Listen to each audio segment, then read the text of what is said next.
సమయంలో మనం దేవుని సందేశాన్ని వింటాం. మన మధ్య ఉన్న శాంతి కుమార్ బ్రదర్ మొదటి సందేశాన్ని వర్తమానం ఇస్తారు. అన్నకి సమయాన్ని అప్పగిస్తారు.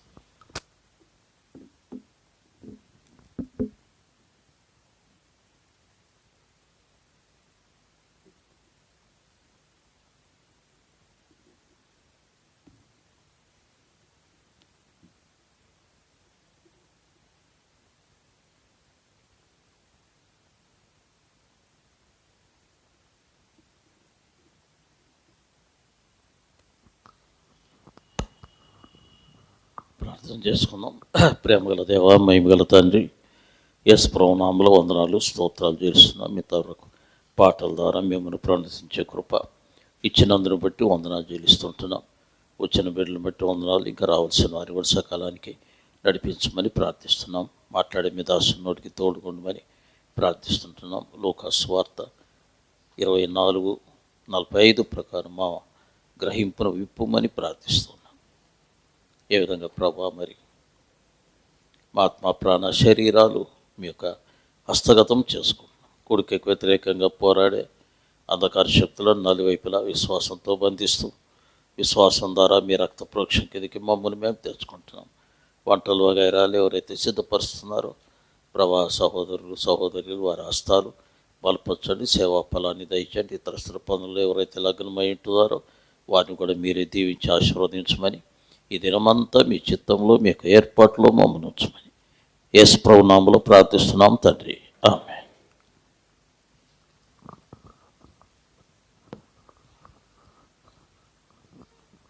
బైబిల్ పల్లవి పాడుకుందాం.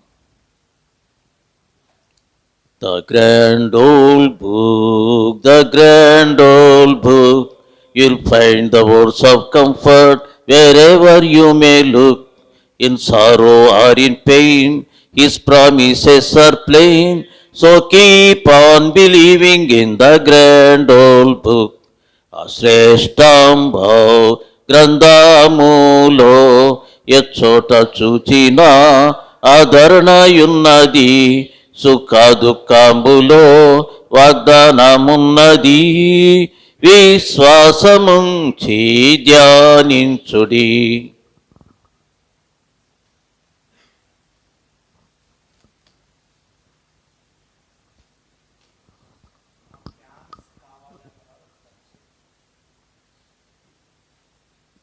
మొదటి సమూయేలు గ్రంథం 17వ అధ్యాయం 23వ వచనం నుండి 54వ వచనం వరకు మార్చి చదువుకుందాం. మొదటి సమూయేలు గ్రంథం 17వ అధ్యాయము 23వ వచనం నుండి మరి 54వ వచనం వరకు ఉత్తర ప్రత్యుత్తరంగా చదువుకుందాం. అతడు వారితో మాట్లాడుచుండగా గాతు ఫిలిస్తీయుడైన గొల్యాతు అను శూరుడు ఫిలిస్తీయుల సైన్యంలో నుండి వచ్చి పై చెప్పిన మాటలు చొప్పున పలుకగా దావీదు వినెను.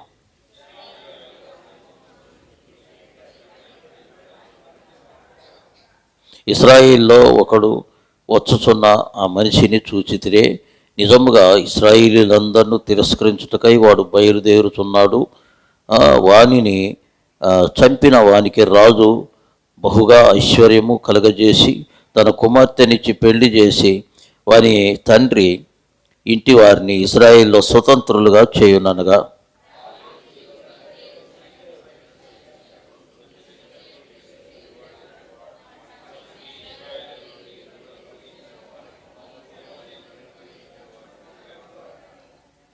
జనులు వాని చంపిన వానికి ఇట్లిట్లో చేయబడినని అతనికి ఉత్తరం ఇచ్చిరి.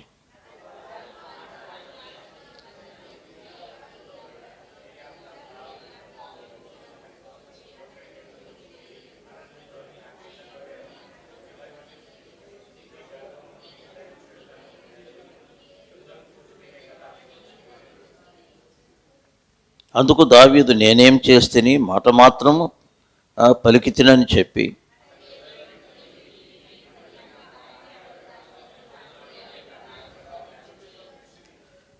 దావీదు చెప్పిన మాటలు నలుగురికి తెలియగా జనులు ఆ సంగతి సౌలుతో తెలియజెప్పిరి గనుక అతడు దావీదును పిలువనంపెను.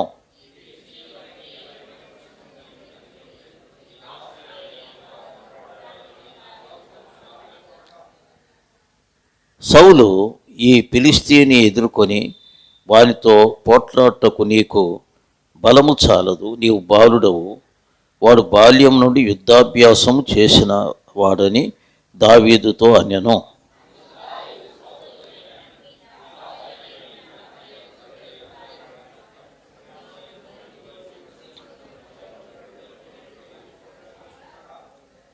నేను దానిని తరిమి చంపి దాని నోట నుండి ఆ గొర్రెను విడిపించి తిని, అది నా మీదకి రాగా దాని గడ్డం పట్టుకొని దాన్ని కొట్టి చంపి తిని.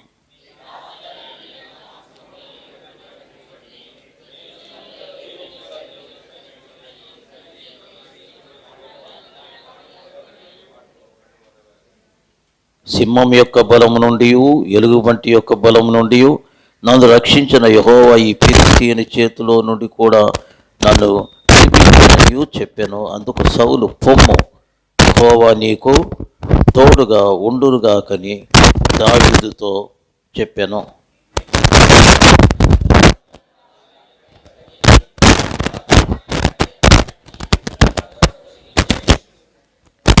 ఈ సామగ్రి దావీదునకు వాడుక లేదు గనుక తాను తొడుక్కున్న వాటిపైన కత్తి కట్టుకొని కలిగినది లేనిది చూసుకున్న తర్వాత దావీదు, ఇవి నాకు వాడుక లేవు, వీటితో నేను వెళ్ళలేనని సౌలుతో చెప్పి వాటిని తీసివేసి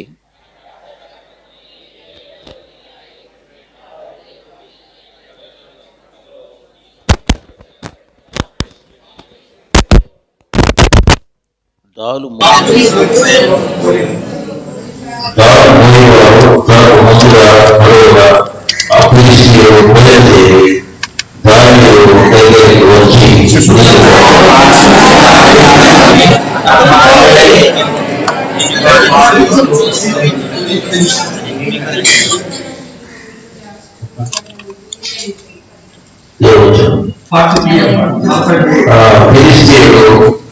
కర్ర తీసి కొని, నీవు నా మీద వస్తున్నావే, నేను కుక్కన అని దావీదుతో చెప్పి తన దేవతల పేరు దావీదును శపించాను.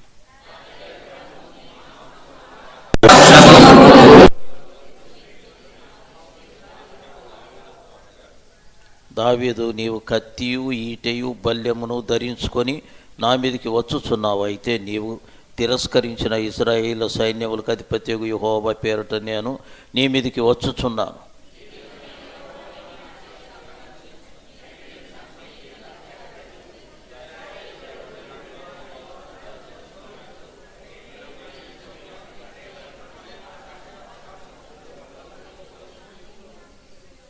అప్పుడు యెహోవా కత్తి చేతను ఈటె చేతను రక్షించువాడు కాడని ఈ దండు వారందరూ తెలుసుకుందరు. యుద్ధం యెహోవాదే, ఆయన మమ్మును మీ చేతికి అప్పగించునని చెప్పాను.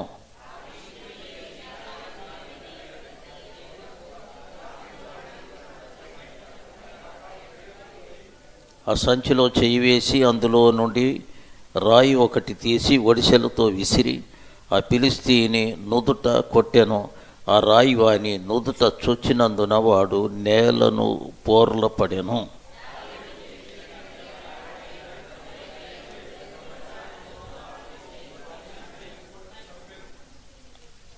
వాడు బోర్ల పడగా దావీదు పరిగెత్తిపోయి ఫిలిష్తీయుని మీద నిల్చుండి వాని కత్తి వరదూసి దానితో వాని చంపి వాని తలను తెగవేశాను. ఫిలిష్తీయులు తమ శూరుడు చచ్చుట చూచి పారిపోయిరి.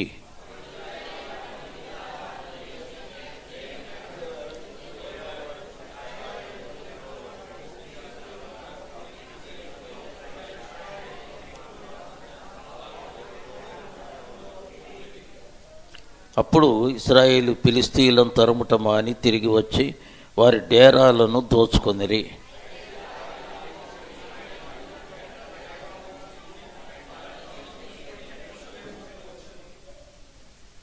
ఇక్కడ దేవుని యొక్క వాక్యంలో మనం ధ్యానం చేసేటప్పుడు దావీదు గొలియాతు వాళ్ళ యొక్క యుద్ధాన్ని గురించి ఇక్కడ మనం చూస్తూ ఉంటున్నాం. చూసారా, ఇక్కడ మరి ఏలా అనేటువంటి ఒక లోయ ఉంటుంది. ఆ లోయ అవతలి వైపు ఫిలిస్తీయులు ఉన్నారు, యువతలి వైపు ఇశ్రాయేలీయులు ఉన్నారు. కాబట్టి ఈ యొక్క గొలియాతు అనేవాడు 6 మూరల జానుడు ఉన్నాడు. వాడు రాక్షసుడు. రాక్షసుడు అంటే దెయ్యాలు కావు, మనుషులే. మనుషుల్లోనే కొద్ది ఎత్తుగా లావుకున్న వాళ్ళను రాక్షసులని పిలుస్తారు. ఇంకా మన వాళ్ళు దానికి రకరకాలు చెప్తారు కథలు ఆ రీతిగా. కానీ హీ వాజ్ అ జైంట్. ఆ రీతిగా ఇక్కడ వాక్యంలో మనం గమనిస్తూ ఉంటున్నాం. మరి వాడు మరి ఇశ్రాయేలు సేనలను వాడు ఎదిరిస్తూ ఉంటున్నాడు. ఆ విధంగా 40 పగళ్ళు 40 రాత్రులు ఆ రీతిగా ఇశ్రాయేలుకు నిద్ర పట్టకుండా వాడు సింహ స్వప్నముగా మారినాడు. He become a nightmare to Israelites. ఆ రీతిగా ఇక సౌలు అంత గొప్ప రాజైన మరి సౌలు కూడా ఇజ్రాయేల్ అందరి కంటే చాలా ఎత్తైనటువంటి వాడని బైబిల్లో ఉంటుంది. అతను కూడా మంచి పరాక్రమశాలి. అయినా కూడా తాను కూడా భయపడిపోయాడు. ఎందుకంటే వీడు హడలెత్తిస్తున్నాడు. కాబట్టి యుద్ధం చేసే అవసరం లేదు. మీకెవరికైనా దమ్ము ఉంటే ధైర్యం ఉంటే మరి మా యొక్క వీరుడు ఉన్నాడు, ఇతనితో కొట్లాడండి. ఒకవేళ మీరు అతన్ని చంపితే మీకు మేము దాసులం అయిపోతాం. ఒకవేళ మరి మీ ఓడే చచ్చిపోయినట్టయితే మరి మీరు మాకు దాసులు అవుతారు. కాబట్టి ఎవరు కొట్లాడతారో మరి రెండంటే మరి సౌలు భయపడిపోయాడు. ఇశ్రాయేల్లో ఎవరు కూడా ముందుకు పోలేకపోయారు. ఆ రీతిగా వాళ్ళంతా కూడా మరి ఈ విషయంలో చాలా బెదురుకున్నట్టుగా దేవుని యొక్క వాక్యంలో ఇక్కడ మనం చూస్తుంటాం. ఈ రీతిగా వీడు మరి యెహోవా దేవుని కూడా వీడు మరి ధిక్కరిస్తున్నాడు. ఆ రీతిగా దూషిస్తూ ఉంటున్నాడు. ఆ విధంగా మరి దేవదూషణ వీడు చేస్తున్నాడు. ఈ మాటలన్నీ కూడా ఇక్కడ మనం గమనిస్తూ ఉంటున్నాం. మరి అటువంటి అప్పుడు ఇప్పుడు ఏం చేయాలి? మరి ఈ సంఘటన ఎందుకు దేవుడు రానిచ్చాడు? ఇది ఇశ్రాయేల్ మేలు కొరక లేక కీడు కొరక? అంటే మేలు కొరక. చూసారా, ఈ సౌలు రాజు విషయంలో దేవునికి మరి అసహ్యం పుట్టింది. ఎందుకంటే సౌలు దేవునికి లోబడ్డం లేదు. చూసారా, అమాలేకీయులను సమూలంగా నాశనం చేయమని దేవుడు చెప్తే వాళ్ళ అగగు రాజును మరి అట్నే దాచిపెట్టాడు, అతన్ని చంపలేదు. తర్వాత పశువులను కూడా అన్నిటిని కూడా సర్వనాశనం చేయాలి. అమాలేకీయుల సరికే మనకు ససేమిరా వద్దని దేవుడు చెప్తే మరి ఆ యొక్క మంచి మంచి కోడెలను, మంచి మంచి గొర్రెలను, మంచి మంచి మరి మేకపోతులను మరి ఆ వాటిని తాను ఉంచుకున్నాడు. ఆ తర్వాత మరి సమూయేలు ప్రవక్త వచ్చి నిన్ను దేవుడేమని చెప్పాడు, వీటన్నిటినీ సమూలంగా నాశనం చేయమంటే ఎందుకు నువ్వు నాశనం చేయలేదు? మరి దోపిడి మీదకి ఎందుకు ఎగబడ్డావు, తెగబడ్డావు? అది మంచి సరుకు కాదు. దేవుడు దాన్ని సర్వనాశనం చేసి వదిలిపెట్టమంటే నువ్వు ఎందుకు దోపిడి మీదకి ఎగబడ్డావు? వాటిని ముట్టొద్దని దేవుడు చెప్పాడు కదంటే లేదు, నేనేం చేయలేదు. అంటే మరి ఆ యొక్క గొర్రెల యొక్క అరుపులు ఎట్లకు వినపడుతున్నాయి నాకు, మీ దొడ్డిలో నుండి ఆబోతుల యొక్క రంకెలెట్టు వినపడుతున్నాయి నాకు. కాబట్టి మరి నువ్వు నేను నిర్దోషినని చెప్పినా కూడా అవే నిన్ను పట్టిస్తున్నాయి అన్నాడు. అవేం లేదు, అది యెహోవాకు బలి అర్పించుదామని వాటిని దాచిపెట్టాను, మంచి మంచి వాటిని క్రొవ్వినటువంటి వాటిని. అన్ని దొంగ మాటలు అన్నమాట. ఆ రీతి తన అతిక్రమములను దాచిపెట్టువాడు వర్ధిల్లడు కానీ వాటిని ఒప్పుకొని విడిచిపెట్టువాడు కనికరం పొందునని వాక్యం. కాబట్టి దాచిపెడుతున్నాడు, ఎన్ని రోజులు దాచిపెడతాడు.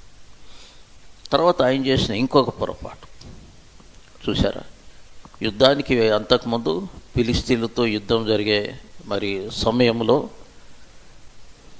మరి సమూయేలు ప్రవక్త రావాలి, వచ్చి బలి ఇచ్చిన తర్వాత అప్పుడు యుద్ధానికి బయలుదేరాలి. కానీ సమూయేలు ప్రవక్త కొరకు చూస్తే ఆయన లేట్ అయ్యాడు, రాలేదు. మరి ఆ విధంగా సమూయేలు ప్రవక్త లేట్ అయ్యాడు, రాలేదు. కాబట్టి ఇక ఏం చేయాలి, ఇప్పుడు తొందరగా ఏదో ఒకటి చేయాలి అని అనుకున్నాడు. ఆ రీతిగా అప్పుడు వాక్యంలో మనం గమనించే రీతిగా ఇక చూశాడు, ఇక లాభం లేదని సౌలే బలి ఇచ్చేశాడు. అట్లా ఇవ్వచ్చా? ఇవ్వకూడదు. చూసారా, పాత నిబంధన కాలంలో యాజకులు తప్ప వేరే వాళ్ళు ఎవరు కూడా బలి ఇవ్వడానికి వీలు లేదు. తర్వాత మందిర సామాను, ప్రత్యక్షపు గుడారము సామాను మొయ్యాలన్నా కూడా సామాన్యులు మొయ్యకూడదు. ఎవరు మొయ్యాలి? యాజకులు, లేవీలు మాత్రమే, వాళ్ళు మాత్రమే మొయ్యాలి, మిగతా వాళ్ళు మొయ్యకూడదు. మందసాన్ని ముట్టకూడదు. దావీదు కాలంలో ఉజ్జానేటతో ఎద్దు కాలు జారినప్పుడు ఏం చేశాడు? మందసాన్ని పట్టుకోగానే ఏమైపోయాడు? వెంటనే చనిపోయాడు. చూశారు, అంటే దావీదుకు ఒక గుణపాఠం నేర్పడానికి అతని మరణం అనేది ఆ సమయంలో తటస్థించి. ఇప్పుడు ఇక్కడ దేవుని వాక్యంలో మనం చూసేటప్పుడు మరి సౌలు రాజు లేట్ అయిపోయాడని ఇతను బలి అర్పించాడు. ఉజ్జియారాజు ఏం చేశాడు? తను మరి బలిపీఠం దగ్గరకు వచ్చి బలి అర్పించడానికి పోతే ఆ యొక్క యాజకులు నివారించారు. మహారాజా, మీరు రాకూడదు, ఇది మీ పని కాదు, ఇది మా పని, యాజకులం మేము బలి అర్పించాలి, కానీ మీరు రాజరికం చేయండి, ప్రజలను పరిపాలించండి, అంతేగాని మరి మందిరంలో మీరు అడుగు పెట్టకూడదు, ఇక్కడ మీరు బలి అర్పించకూడదు. అది భావ్యం కాదంటే కూడా భీష్మించుకొని ధూపార్తి తీసుకొని బలి అర్పిస్తున్నప్పుడు ఏమొచ్చింది? అతనికి కుష్ఠరోగం వచ్చింది. He was స్మిటెన్ with leprosy. చూసారా? అప్పుడు ఇక ఆ యొక్క యాజకులు అక్కడి నుండి వెళ్ళిపోమని అనకముందే తానే తొందరగా వెళ్ళిపోతున్నాడు. వారి పాపం అని ధరుముకొని పోతుంటుంది, బుద్ధి అనేది వచ్చి. ఆ రీతిగా చూసారా? నేను కృష్ణా జిల్లాలో కుంటముక్కలు అనేటువంటి ఊరికి వెళ్ళాను. చూసారా? నేను తర్వాత ప్రమీల సిస్టర్, మా పిల్లలు జల్లలు అందరం కలిసి, అప్పుడు మెట్రడోర్ వ్యాన్ ఉండే, సదానందమయ్య డ్రైవింగ్. ఆ రీతిగా అక్కడికి వెళుతూ ఉన్నాం. వెళ్ళగానే మరి ఆ మీటింగ్ టైం అయింది, ఒక్కడు లేడాడు, ఒక పురుగు లేరు. ఇదేందబ్బా? మరి మరి అది ఏర్పాటు చేసింది ఎవరంటే ఆర్ఆర్కే మూర్తి గారు, విజయవాడలో ఆర్ఆర్కే మూర్తి గారు. నేను కో స్పీకర్స్ కొన్నాను. అప్పుడు అన్నాడు, బ్రదర్ మీరు అక్కడ కుంట మొక్కలకి వెళ్ళి నేను రాయాలి అని నాకు టైం దొరకదు, నా శిష్యురాలు బెల్లంకొండ వరలక్ష్మి గారిని పంపిస్తాను, ఇక మీరు అంతా కలిసి ఇక్కడ లబ్బిపేట విజయవాడలో అబ్రహం బ్రదర్ ఉన్నాడు, అతను తీసుకెళ్ళి, ఆయన సొంత ఊరు అది, ఆయనే మీటింగులు పెట్టిస్తున్నాడు, అరేంజ్మెంట్స్ అంతా మీరు చూసుకోండి అని చెప్తే మేము వెళ్ళగానే అక్కడ ఎవరు లేరు. ఆ మందిరంలో మరి కుక్కలు పండుకొని ఉన్నాయి. నాకు అర్థం కాలేదు, ఏంది ఇది, మమ్మల్ని రమ్మనడం ఏంటి? ఆయన ఇంత మటుకు విజయవాడలో అసలు ఆయనే రాలేదు. వచ్చి ఏం చేసామంటే ఒక 2-3 వచ్చారు. వాళ్ళని మేము అడిగాం, ఇదేందయ్యా మనుషులు లేరు, కుక్కలు వచ్చి పండుకున్నాయి మందిరంలో అంటే, మీకు ఒక మాట చెప్పమంటారా అన్నారు. సరే చెప్పండి. ఒకసారి ఈ ఊరిలో మందిరం కట్టినప్పుడు మందిరం ప్రతిష్ఠ చేయడానికి వరకు ఆర్ఆర్కే మూర్తి గారిని ఆహ్వానించాము, వారు వస్తానని వారు మాట ఇచ్చారు. ఆ రోజు మందిర ప్రతిష్ఠ జరిగేటప్పుడు మరి ఆర్ఆర్కే మూర్తి గారి కొరకు మేము ఎంత చూసినా అయినా లేట్ అయిపోయింది, రాలేదు. ఆర్ఆర్కే మూర్తి గారు అంటాడు, నా పేరు ఆర్ఆర్కే అని అంటే నా విషయం ప్రజలు ఏమని అంటారంటే, ఆర్ఆర్కే అంటే రాడు, రాలేనడు, కాదనడు, అది ఆర్ఆర్కే అంటే దాని అర్థం. రాడు, రాలేనడు, కాదనడు. కాబట్టి అది ఇక వీళ్ళు కూడా అదే అనుకుంది. ఇంకా ఆర్ఆర్కే అంటే డెఫినేషన్ తెలిసిపోయింది మనకు, రాడు, రాలేనడు, కాదనడు. కాబట్టి ఇక ఏం చేద్దామని ఇంకా కొద్ది కనిపెట్టేస్తే బాగుండు, కనిపెట్టకుండా మరి ఓపిక అనేది లేదు. ఓర్చుకున్న వాళ్ళకు ఓరుగల్లు పట్టణం అది లేదు కదా, మరి ఓరుగల్లు పట్టణం ఎట్టొస్తుంది, అంత బంగారం పట్టణం ఓపిక లేదు. అప్పుడు వెంటనే ఏం చేశారు, పోయి తహసీల్దార్ని పిలిచారు, ఆ తర్వాత ఎమ్మెల్యేని పిలిచారు, వాళ్ళతో ఓపెనింగ్ చేయించేశారు. ఆ రీతిగా వాళ్ళకు పూలదండలు వేసి శాలువాలు కప్పి సన్మానించి ఆ రీతిగా వాళ్ళు కొన్ని మాటలు చెప్పి ఆ తర్వాత వాళ్ళు వెళ్ళిపోయారు. ఆ తర్వాత వీళ్ళు ఇక పాటలు పాడుకుంటూ వీళ్ళు ఉంటారు. గంట తర్వాత ఆర్ఆర్కే మూర్తి గారు రానే వచ్చారు, దిగారు, కారు దిగారు. దిగిన తర్వాత అన్నాడు, ఏంటి మీరు ప్రారంభించారా, ఈ యొక్క మందిర ప్రతిష్ఠ ఆరంభించారంటే, అయ్యా మీ కొరకు మేము చూసాము, మీది ఆలస్యమైంది, ఆలస్యం అమృతం విషం అనుకున్నాం, కాబట్టి ఇక మేమే తహసీల్దార్ గారిని మా నియోజకవర్గ ఎమ్మెల్యే గారిని పిలిపించి వాళ్ళతోటి దీన్ని ప్రారంభోత్సవం చేయించామంటే అప్పుడు ఆయన ఒకటే మాట అన్నట, మీరు దేవుని సేవకుని నిర్లక్ష్యం చేసి లోకస్తులను పిలిపించి లోకస్తులతోటి దీన్ని ప్రారంభోత్సవం చేయించారు కాబట్టి ఇక మీద మీ మందిరంలో కుక్కలు గాడిదలు మండుకుంటాయని చెప్పాడు. ఇక మీద మీ మందిరంలోకి ఎవరు వస్తారు, కుక్కలు, రెండోది గాడిదలు వచ్చి పండుకుంటాయి. వాళ్ళు అన్నారు, మీరు రాగానే మీరు నల్గొండోళ్ళు ఇక్కడ మీరు కారాపగానే మీకేం కనపడ్డాయి, మందిరంలో కుక్కలు కనపడ్డాయి కానీ మనుషులు కనపడలేదు. మరి అట్లా ఎందుకంటే ఆర్ఆర్కే మూర్తి గారి ప్రవచనం ఏమైంది, ఇప్పుడు నెరవేరిందంటే అప్పుడు మాకు ఒక కనువిప్పుగా అనిపించింది, అబ్బా ఇంత గొప్ప విషయం ఇక్కడ జరిగింది అని అనుకున్నా. చూశారు. ఆ తర్వాత అయ్యగారు లబ్బిపేట నుండి అబ్రాహ్మయ్య వచ్చాడు.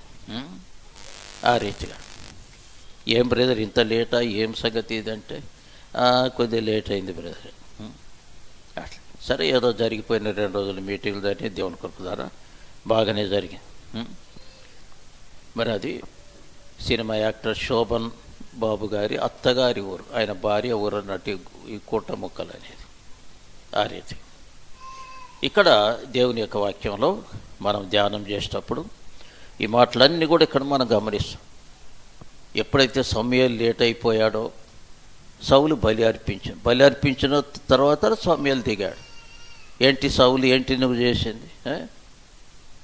మరి నేను సేవకుని రాకముందు, యాజకుని రాకముందు ఎట్లా నువ్వు బలి అర్పించావు, నీకేం అర్హత ఉంది అంటే, ఇక మీ కొరకు చాలాసేపు చూసాము, పడిగాపులు కాసాము, ప్రయోజనం లేదని ఇక నేనే సాహసించి, ఎందుకంటే ఫిలిస్తీన్లు యుద్ధానికి వస్తున్నారు, బలి అర్పించకపోతే యుద్ధం చేయడానికి వీల్లేదు, ఇక దాన్ని బట్టి నేను ఇక సందిగ్ధంలో పడి ఏదో అర్పించాను అని అంటున్నాను.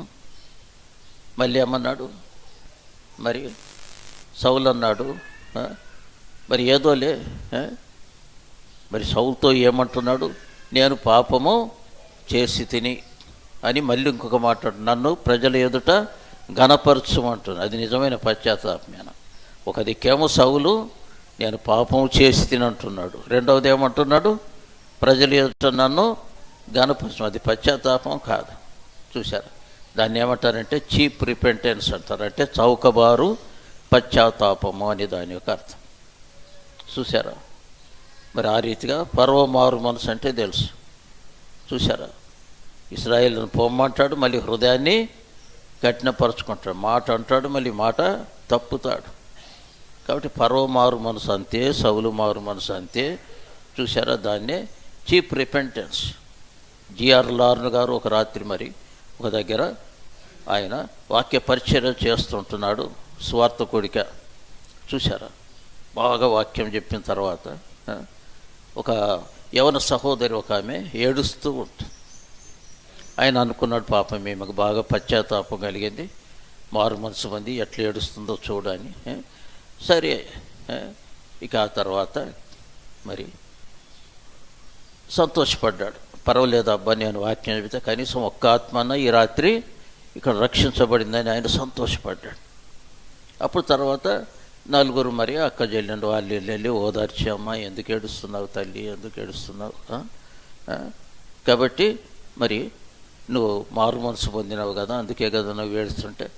అది కాదు, చూడ ఈ క్రొత్త బోధకుడు వచ్చి నా దిక్కే రేలెట్టి ఏమని చెప్తున్నాడు, నువ్వు మారు మనసు పొందు, నువ్వు రక్షణ పొందు.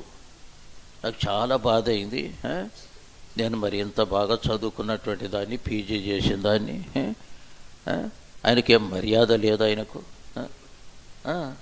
ఆయనకు మట్టు లేదు, రెండోది మర్యాద లేదు, నా దిక్కు రేలెట్టి మరి ఆ విధంగా మారు మనసు పొందంటాడా. దాన్ని బట్టి నేను ఏడుస్తున్నాను. ఇది ఎటువంటి మారు మనసు? ఈ సౌలు మారు మనసులాగా, ఫరో మారు మనసు కంటే ఇంకా మించిన మారు మనసులాగా ఇది ఉంది. ఉల్టా మారు మనసు అన్నట్టు. ఇక్కడ దేవుని యొక్క వాక్యంలో ఇక్కడ మనం ధ్యానం చేసేటప్పుడు ఈ మాటలన్నీ కూడా ఇక్కడ మనం గమనిస్తుంటాం. ఇప్పుడు ఏమైపోయిందండి ఇక్కడ, మరి ఇతను మరి దావీదు ఇప్పుడు మరి సౌలు అన్నాడు, మరి సమూయేలు అన్నాడు సౌలు, ఇక మరి నీ మీద విరక్తి అయిపోయింది, దేవునికే నీ మీద విరక్తి అయింది. దేవుడు ఒక అతన్ని యవనస్తుని ఏర్పాటు చేసుకున్నాడు నీ బదులు, అతను రాజు అవుతాడు. కానీ నీ కొడుకు యోనాతాను కానీ నీ యొక్క సంతానంలో ఎవ్వరు కూడా ఇక రాజరికానికి రారు, రాసి పెట్టుకో అన్నాడు అని పోతుంటే ఆ సమూయేలు దుప్పటి పట్టి గుంజినాడు. ఎవరు? సౌలు. అప్పుడు దుప్పటి చినిగింది. అప్పుడు సమూయేలు ఏమని అన్నాడు, నీ రాజ్యం కూడా చినుగుతుంది, 2 ముక్కలు అవుతుంది నీ రాజ్యం, జాగ్రత్త. ఆ రీతిగా ఆయన హడావుడిగా వెళ్ళిపోయాడు చాలా కోపంతో. ఇప్పుడు మరి ఇంకొక రాజు రావాలి. ఏ రాజు? దావీదు మహారాజు రావాలి. ఎవరి స్థానంలో? సౌలు యొక్క స్థానంలో. ఆ రీతిగా లెక్క ప్రకారంగా సౌలు యొక్క పెద్ద కుమారుడు యోనాతాను రాజరికానికి రావాలి. చూశారా? కానీ అతనికి అర్హత రాలేదు. ఆ అర్హత దావీదుకు వచ్చింది. ఆ రీతిగా మరి దావీదు ఏం చేసేవాడు, సౌలుకు దెయ్యం పట్టినప్పుడల్లా వచ్చి వీణే వాయించేటువంటి వాడు. ఆ వీణె వాయించినప్పుడు దెయ్యము దూరం అయిపోయేది. ఆ దెయ్యం ఎక్కడి నుండి వచ్చింది? యెహోవా యొద్ద నుండి వచ్చింది. చూశారు? చాలామంది దెయ్యాలు పడితే ఏమనుకుంటారు, దెయ్యమే దెయ్యం అని పంపించిందంట. చూశారు? కాబట్టి స్వస్థత కూడికల్లో చెప్తారు, ఇది మరి ఫలాని మరి భూత వైద్యుడు పంపించాడు, లేనట్లయితే మంత్రగాళ్ళు పంపించారు. కాబట్టి సైతాన యేసు ప్రోనాములో వెళ్ళిపో అంటే ఆ దెయ్యం పట్టింది పకా నవ్వుతుంది. ఎందుకంటే పంపిందే యేసయ్య. ఈ యేసునామాలు వెళ్ళమంటే నేనెందుకు వెళ్తాను? నన్ను పంపింది ఎవరో తెలుసా? నీకు బుద్ధి రావాలని యేసయ్య నీ దగ్గరికి నన్ను పంపించాడు బిడ్డ అంట. అట్లా కాబట్టి నేను వెళ్ళను అని అంట. కాబట్టి యేసు ప్రభు కూడా దెయ్యాలు పంపిస్తుంటే బంగారంగా పంపిస్తాడు.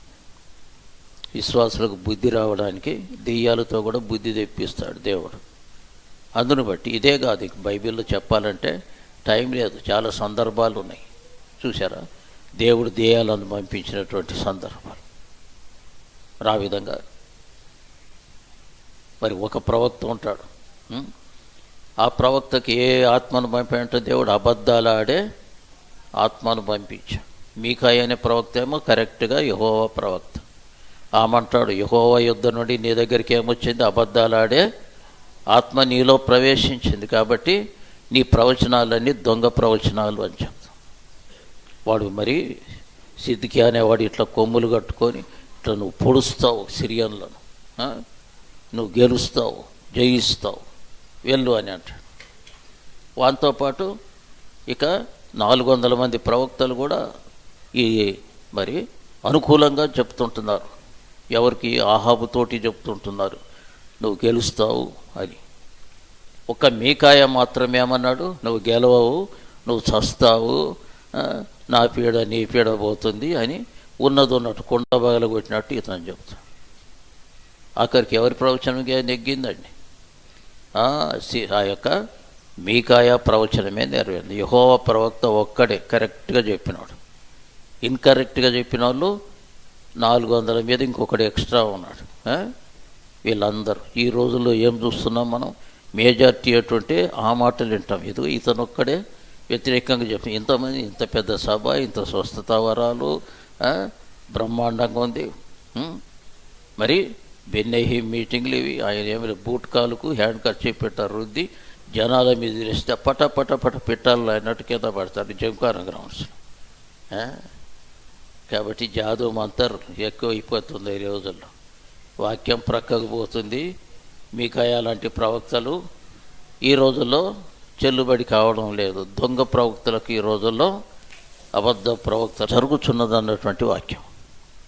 కాబట్టి ఈ యొక్క రాక్షసుడు రంగంలో దిగినాడంటే ఎవరు దించినట్టు? దేవుడే దించినట్టు.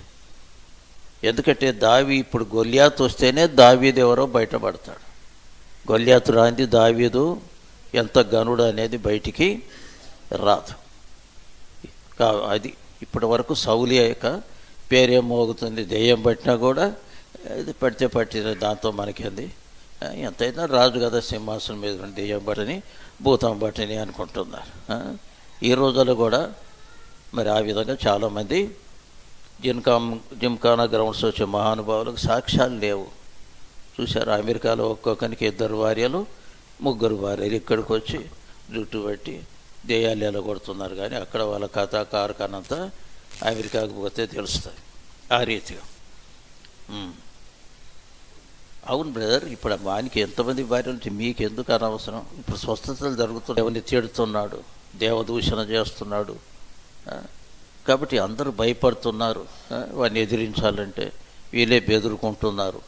ఓహో ఇదే సంగతి అని అన్నాడు.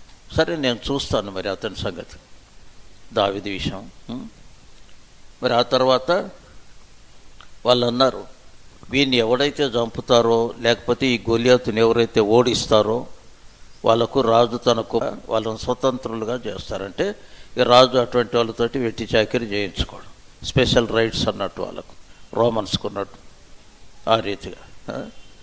కాబట్టి ఎవరు చెప్పకుండానే మీ అంతటా మీరు స్వతహాగా జరుగుతున్నారంటే చాలా గొప్ప విషయం. దావీదు లాంటి సాహస కార్యాలు చూస్తున్నాం, కళ్ళారా చూస్తున్నాం. అట్లా మరి ఆ విధంగా ఇక్కడ దేవుని వాక్యంలో మనం గమనిస్తుంటాం. మరి అదే ఆ తర్వాత మళ్ళీ వాళ్ళ అన్న గమనించాడు. చూసారా, అక్కడ వాళ్ళ పెద్దన్న పేరు ఎలియాబు. ఎలియాబు తర్వాత 2వ అని పేరు అబినాదాబు, 3వ అని పేరు షమ్మ. ఈ 3 త్రిమూర్తి, ఆ యొక్క 3 మస్కెటర్స్ అక్కడనే ఉన్నారు యుద్ధంలో, యుద్ధం చేయడానికి వచ్చాయి. అప్పుడు దావీదు తాను వాళ్ళన్న బెదిరించాడు. వాళ్ళ పెద్దన్న గమనించి ఆ యొక్క వాళ్ళ పెద్దన్న ఏమన్నా అంటే, ఏమిరా నువ్వు యుద్ధం చూడడానికి వచ్చావా? అక్కడ చిన్న మందను, గొర్రె మందను ఏం చేసి వచ్చావు అక్కడ అడవిలో? బుద్ధి లేదా నీకని గర్దిస్తున్నాడు. అంటే ఆయన ఏదో పెద్ద హీరో అన్నట్టు, పెద్ద యుద్ధం చేస్తున్నాడు. మేము ఇంత పెద్ద ఘోర యుద్ధం చేస్తుంటే మేము 3 వీరులం, శూరులం, విక్రమార్కులు వేలేస్తే నువ్వు ఆఫ్టరాలు మరి కడగొట్టనివి, పిల్లగానివి, నీకు ఏబీసీలు కూడా తెలియదు యుద్ధం అంటే, నువ్వు వచ్చి అంటే ఏమో ఎన్క్వైరీ చేస్తున్నావు ఇక్కడ అని. లేదులే అన్న అది కాదు అని మళ్ళీ పోయి ఇంకొకరిని అడుగుతాడు. మరి వాడిని జయిస్తే ఏం చేస్తాడట రాజు, నాకు చెప్పండి అంటే ఏం చేస్తాడు? ఆయన కూతుర్నిచ్చి పెళ్లి చేస్తాడు. ఆ తర్వాత ధనధాన్య సిరి సంపదలన్నీ కూడా ఇచ్చేస్తాడు. తర్వాత తన రాజ్యంలో అగ్రస్థానాన్ని ఇస్తాడంటే ప్రైమ్ మినిస్టర్గా చేస్తాడు. ఇదంతా ఇవన్నీ కూడా దావీదుకు అవసరం లేదు. చూసారా, దావీదుకు ఒకటే బట్టి దేవుని ఎడల దావీదుకి ఏముందండి? రోషం ఉంది. అప్పుడు ఆయన దావీదు ఒక మాట అన్నాడు, ఇశ్రాయేలు సేనలను ధిక్కరించడానికి మరి ఈ సున్నతి లేని ఈ ఫిలిష్తీయుడు ఎవడు వీడు అన్నాడు. అట్లా వాడిని చీల్చి చెండాడుతాను. ఇది నలుగురికి తెలిసిపోతుంది, అది పెద్ద వైరల్ అయిపోతుంది. ఆఖరికి సౌలు సామ్రాట్టు చెవిలో కూడా పడుతుంది. అయ్యా మన రాజ్యంలో వాడేమో ఏమంటున్నాడు, నాతో ఎవరు కొట్లాడుతారు రమ్మంటున్నాడు, ఇదిగో ఇక్కడ ఒక యవనస్తుడున్నాడు ఈయన కొట్లాడుతాడటంటే వాడిని తీసుకురండి నా దగ్గరకంటే దావీదుని తీసుకెళ్ళారు. చూస్తే ఎట్టున్నాడు అతను, ఎర్రని వాడు, చక్కని నేత్రాలు కలిగినటువంటి వాడు. తర్వాత అతను దివ్య సుందరుడు, మంచి అందగాడు. మరి సౌలు అతన్ని చూసి, నువ్వేం కొట్లాడతావు బాబు, వాడేమో చిన్నప్పటి నుండి యుద్ధ విద్య అభ్యసించినటువంటి వాడు, వాడు చాలా ఎత్తుగా ఉన్నాడు, చాలా లావుగా ఉన్నాడు, అజానుబాహుడు, నువ్వేమో పిల్లగానిలాగా నువ్వు ఉన్నావు, కాబట్టి నువ్వు ఏం యుద్ధం చేస్తావు, నీకు బలము చాలదు అన్నాడు. అప్పుడు దావీదు ఒక మాట అన్నాడు, మహారాజా అట్లా అనకండి, నేను గొర్రెలు కాసేటప్పుడు ఒక రోజు ఏమొచ్చింది, ఎలుగుబంటి వచ్చి గొర్రె పిల్లను పట్టగానే నాకు కోపం వచ్చి ఏం చేశాను, దాన్ని గడ్డం బట్టి అడ్డంగా లాగి దాని నోట్లో నుండి గొర్రె పిల్లను మరి తీసివేసి దాన్ని చీల్చి చెండాడినాను నేనంట. చూసారా? కాబట్టి అసలైన కరాట అంటే అది. కరాట అంటే అర్థం ఏంటంటే కత్తి, కటారు, చాకు, బాకు, కర్ర, బుర్ర ఏమీ లేకుండా ఒట్టి చేతులతో చంపేయడమే కరాట అంటే. ఈ కరాటాను కనిపెట్టింది ఎవరంటే మరి ఈ యొక్క మరి కొరియా దేశస్తులు, జపాన్, కొరియా. అక్కడ ఎవరు వాళ్ళంటే మరి బౌద్ధ భిక్షువులు దాన్ని కనిపెట్టారు. చూశారు? దాన్ని కొంత డెవలప్ చేసి అమెరికా వాళ్ళు ఇప్పుడు ఈ యొక్క కరాటా ఫైటింగ్ అనేది నేర్పిస్తూ ఉంటున్నారు. చూశారా? ఆ రీతిగా. కానీ క్రీస్తు పూర్వం మరి 1000 సంవత్సరాలు అప్పుడే దావీదు మహా కరాటా ఫైటర్ అని ఇక్కడ మనం గమనిస్తాం. మళ్ళీ దాన్ని అన్నాడు, సరే మొన్న ఆఫ్టర్ ఆల్ ఒక ఎలుగుబంటే కానీ తర్వాత మహారాజా ఇంకొక వింత సంభవించింది. నేను గొర్రెలుగా వస్తున్నప్పుడు అడవిలో కొదమ సింహమే కోపంతో వచ్చి గొర్రెను పట్టితే దాన్ని కూడా గడ్డం బట్టి అడ్డంగా చీల్చేశాను. చూశారా? కాబట్టి నాకు 2 అనుభవాలు ఉన్నాయి. గొర్రెను చీల్చిన అనుభవం ఉంది, ఎలుగుబంటిని కూడా గొర్రెను కాదు, సింహాన్ని, ఎలుగుబంటిని రెండింటిని కూడా నేను ఓడించాను. కాబట్టి ఆఫ్టర్ ఆల్ వీడంతా నాకు వాటిలో ఒకడు అవుతాడు వీడు అని. చూసారా? అట్లా మరి ఆ రీతిగా మరి కరాటా ఫైటింగ్ అన్నప్పుడు మరి మళ్ళీ సిడి బెంజమిన్ బ్రదరు జ్ఞాపకం వచ్చారు. ఈ బ్రదర్కు బాగా తెలుసు సిడి బెంజమిన్ గారు, ఎందుకంటే వీళ్ళది ఖమ్మం కొత్తగూడెం కాబట్టి. ఆ రీతిగా ఆయన మా ఎల్డర్గా ఉండేవాడు హెబ్రోన్లో. ఈ సిడి బెంజమిన్ గారికి ఆ రోజుల్లో కరాటా ఫైటింగ్ బాగా, ఆయన కర్ర సాము వస్తుంది, కత్తి సాము వస్తుంది, కరాటా వస్తుంది, బాక్సింగ్ వస్తుంది, కుస్తీ వస్తుంది, అన్నీ ఏ బస్తీలో అయినా కొట్లాడగలుగుతాం అటువంటి వాడు. మరి ఆ రీతిగా మరి వీళ్ళ నాన్నగారి పేరు మరి ఆ రీతిగా సిడి అంటే క్రిస్టఫర్ ధూమ్కర్ బెంజమిన్, వాళ్ళ నాన్నగారి పేరు వచ్చి ధూమ్కర్ అన్నట్టు. వీళ్ళు మహారాష్ట్రియన్ బ్రాహ్మణ్స్. ధూమ్కర్ అంటే దేవుళ్ళ దగ్గర ధూపం వేసేవాళ్ళు, దాన్ని బట్టి ఆ వృత్తిని బట్టి వాళ్ళకు ధూమ్కర్ అనే పేరు వచ్చి. అట్లా వాళ్ళు బ్రదరన్ సహవాసానికి చెందినటువంటి వాళ్ళు. బ్రదరన్ వాళ్ళ ద్వారా వాళ్ళ నాన్నగారు వీళ్ళంతా బ్రాహ్మణ కుటుంబం నుండి ప్రభువుని నమ్ముకున్నారు. మరి ఆ రీతిగా బ్రదరన్ వాళ్ళకు బైబిల్ బాగా తెలుసు, కంఠత్వాక్యాలు బాగా నేర్పిస్తారు. మరి అప్పుడు వాళ్ళ నాన్నగారు ఏం చేసేది, అదంతా బ్రిటిష్ రూల్. ఆ టైంలో పోర్ బందర్లో వాళ్ళ నాన్నగారు ఆ టైంలో ఏం చేసేవాడంటే FRCS డాక్టర్, మామూలు డాక్టర్ కాదు, చాలా పెద్ద లండన్ డిగ్రీ అన్నట్టు FRCS అంటే.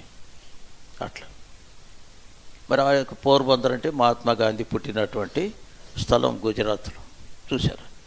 అక్కడ వాళ్ళ నాన్నగారేమో ఇది చేస్తారు.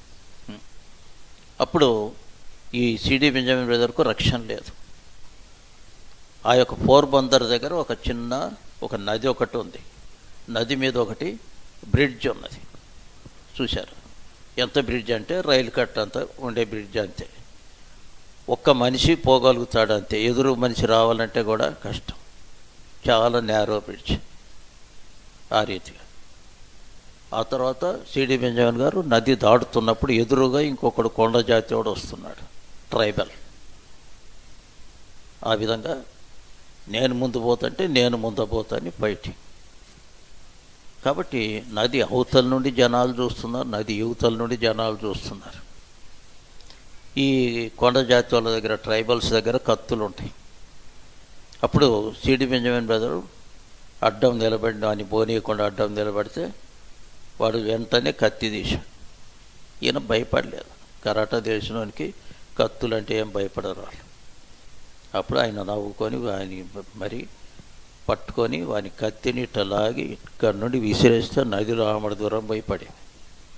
మళ్ళీ వాని 2 భుజాలు పట్టుకొని విసిరి నదిలో బారేస్తే పోయి నదిలో పడ్డాడు. నదిలో నీళ్ళు ఉండబట్టి బ్రతికినాడు వాడు. అదే బండ మీదనో ఇంకెక్కన పడితే ముక్కలు ముక్కలు అయిపోవాడు. కాబట్టి నది అవతల నుండి యువతల నుండి అంత సర్కస్ చూసినట్టు చూస్తున్నారు. భలే ఉంది అబ్బా సర్కస్ అని. ఆయన చెప్తాడు, నాకు కరాటా వస్తుంది కాబట్టి నేనేం భయపడలేదు. నా మీద పెద్ద కేసులు కూడా అయినాయి, కానీ మా నాన్నగారు పెద్ద డాక్టర్ కాబట్టి ఇక మేజిస్ట్రేట్ గారితో మాట్లాడి కేసు కొట్టేపిచ్చాడు అని ఆయన చెప్తాడు. చూసారా? తర్వాత రక్షణ పొందిన తర్వాత అవన్నీ పోయినాయి, ఫైటింగ్లు అన్నీ పోయినాయి అని చెప్తాడు. సరే, ఏది ఎట్లయినా కూడా ఇక్కడ దేవుని యొక్క వాక్యంలో మనం ధ్యానం చేసేటప్పుడు మరి ఆ విధంగా ఇక్కడ మనం చూస్తుంటాం. సౌలుతో చెప్పాడు కాబట్టి నాకు కొద్దిగా సెలవు ఇవ్వండి, నేను వాని పని చూసుకుంటా, తడాకా చూపెడతాడు.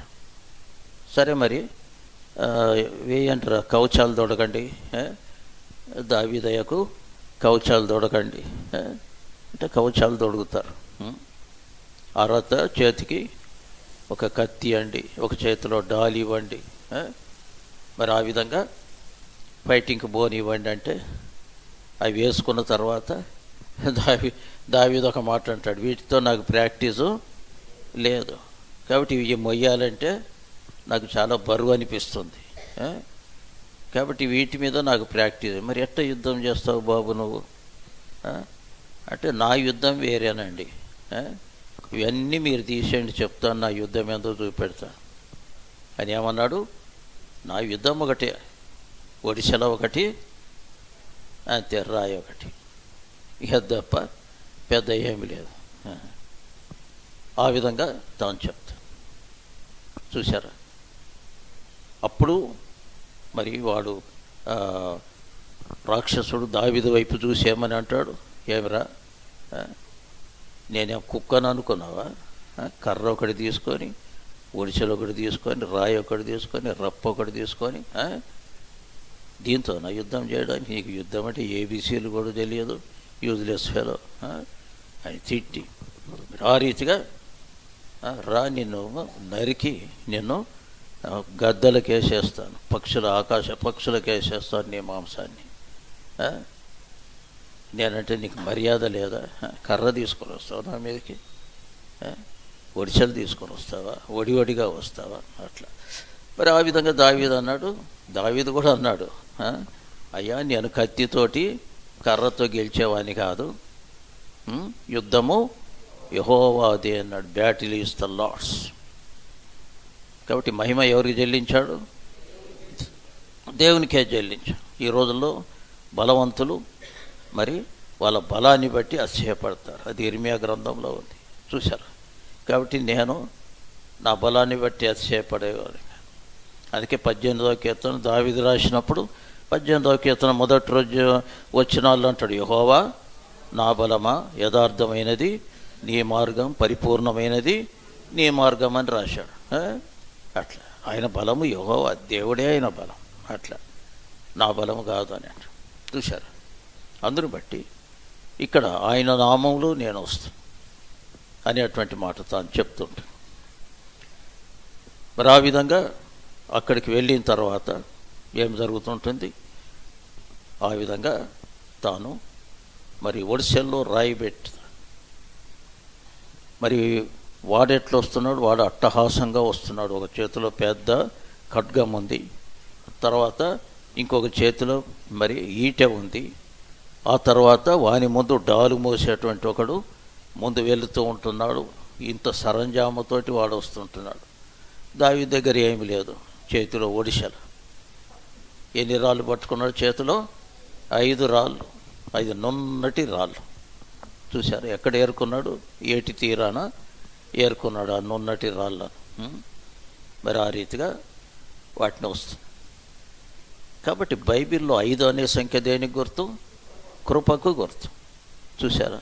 గుర్రముల నరులందరి బలమునానందించడు, కృపకు వేడు వారిలో సంతోషించు వాడని అనే పాట చూస్తామంటే ఇదంతా కూడా 20వ కీర్తనలో ఉంటుంది, 7-8 వచనాల్లో. కాబట్టి మరి గుర్రం బలానికి గుర్తు అని నిన్న కూడా చూసాం. కాబట్టి నేను నా బలం నన్ను బట్టి నేను అతిశయపడడం లేదు. ఇదిగో ఈ 5 రాళ్ళు దేనికి గుర్తు? కృపకు గుర్తు. ఈ 5 రాళ్ళు దావీదు 5 అనుభవాలు. కానీ ఇప్పుడు అది చెప్పాలంటే సాయంకాలం అవుతుంది. కాబట్టి అయ్యో జస్ట్ ఒక్క రాయి విషయం చెప్తాను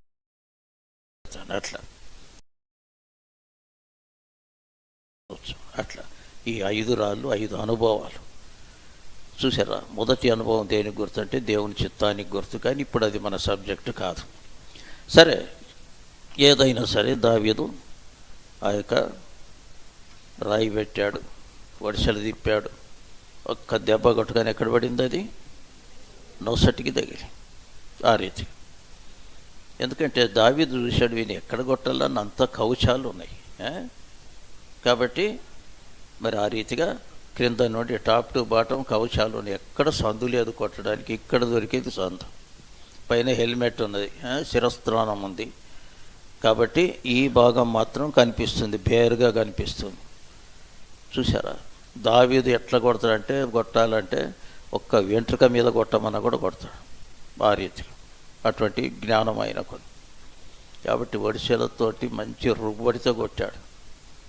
కాబట్టి ఎక్కడ తగిలింది? అది కనుతకు తగిలి. ఇంగ్లీష్ బైబిల్ అంటాడు that sank into his forehead అంట. లోపలికి మునిగిపోయిందట అటువంటి దెబ్బ. ఇప్పుడు ఇక్కడ కొడితే ఎటు పడాలి? వాడు వెల్లిగిలా పడాలి. పడే బదులు ఎట్ట పడ్డాడు? బోర్లో పడ్డాడు. ఎట్లా? దావీదు దెబ్బేమో ముందు నుండి తగిలింది,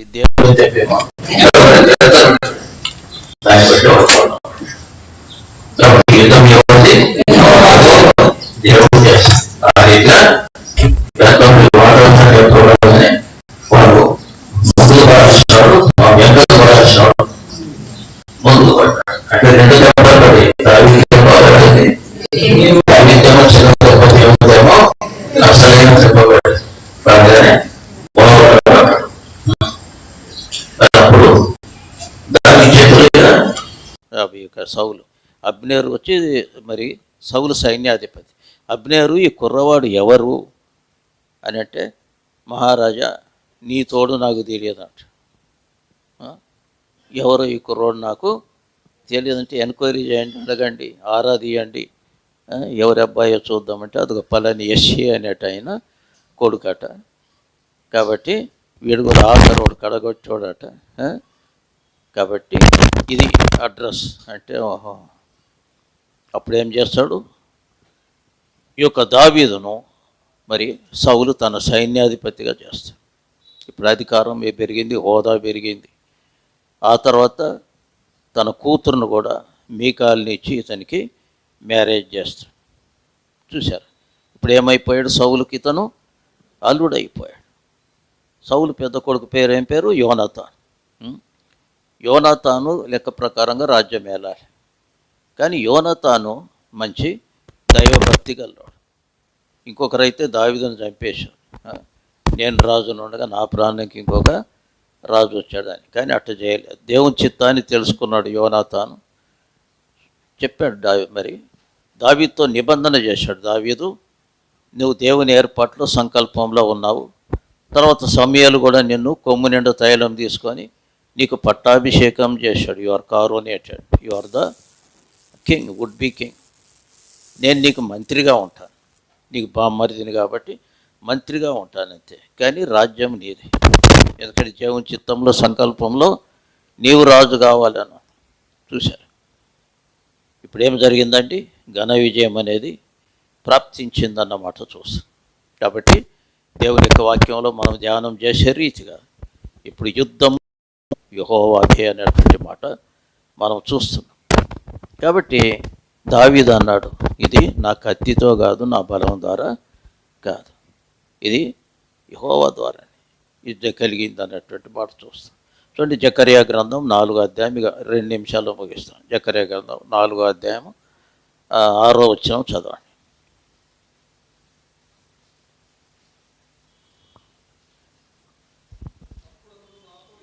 అప్పుడు అతడు నాతో ఇట్లా నేను, జెరుబ్బాబెలునకు ప్రత్యక్షమగు యెహోవా వాక్కు ఇదే, శక్తి చేతనైనను బలము చేతనైనను కాక నా ఆత్మ చేతనే ఇది జరుగునని సైన్యములకు అధిపతి యెహోవా సెలవిచ్చెను. గొప్ప పర్వతమా, నీవు జెరుబ్బాబెలును ఎదిరించుటకు నీవు ఏ పార్టీ దానవు, ఏ మాత్రపు దానవు, నీవు చదును భూమి వగుదువుగాక, కృప కలుగునుగాక, కృప కలుగునుగాక అని జనులు కేకవేయగా అతడు పై రాయి తీసుకొని పెట్టించును. ఎట్లా జరిగింది? అది కృప ద్వారా. Not by might, not by power, but by my spirit saith the Lord. O mountain, who art thou, thou shalt become a plain అంట. నీవు చదును భూమి అయిపో. పర్వతాలు పటాపంచలు అయితే మన దారిలో. కాబట్టి ఏదో సమస్యలతో వచ్చారు. మీది ఎంత బ్రహ్మాండమైన సమస్య, కొండంత సమస్య అయినా కూడా మరి అది తొలగిపోతుంది, మార్గం సరళం అవుతుంది. అదే విషయం దేవుని యొక్క వాక్యంలో మనం చూస్తాం. మత్తయి సువార్తలో 17వ అధ్యాయం మరి 20-21 వచనంలో అక్కడ ఏమనంటాడు, మీకు ఆవగింజంత విశ్వాసం ఉంటే చాలు, ఈ కొండను చూసి నడి సముద్రంలో పడాలంటే పడుతుంది అని అంటాడు. కాబట్టి దావీదుకు ఉన్నటువంటి ఆ ఆవగింజంత విశ్వాసం మనకుంటే చాలు, కొండలు బండలు కూడా తొలగిపోతాయి. బండలు లాంటి సమస్యలు, కొండలు లాంటి సమస్యలు, గొలియాతు లాంటి సమస్యలు అన్నీ కూడా పటాపంచలైపోతాయి. ప్రభు తన వాక్యాన్ని ఆశీర్వదించుగాక.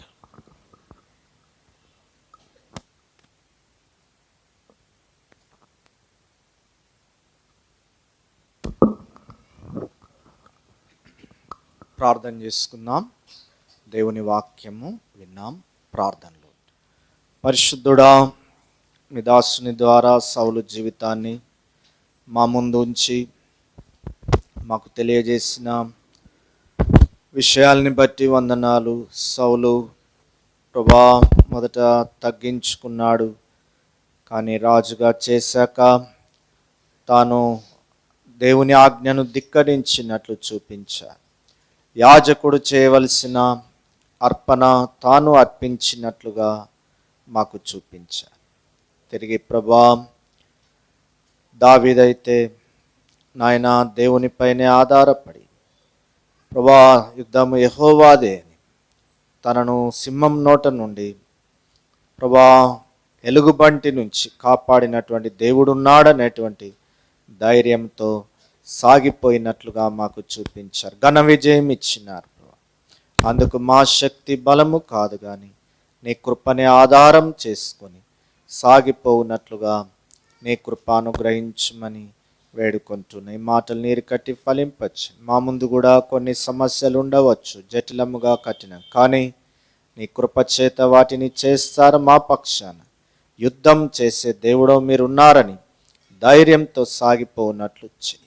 మిగతా గడియలు మీ హస్తగతం చేస్తూ యేసు ప్రభునామమున స్తుతించి ప్రార్థించి వేడుకుంటున్నాం తండ్రి. ఆమేన్.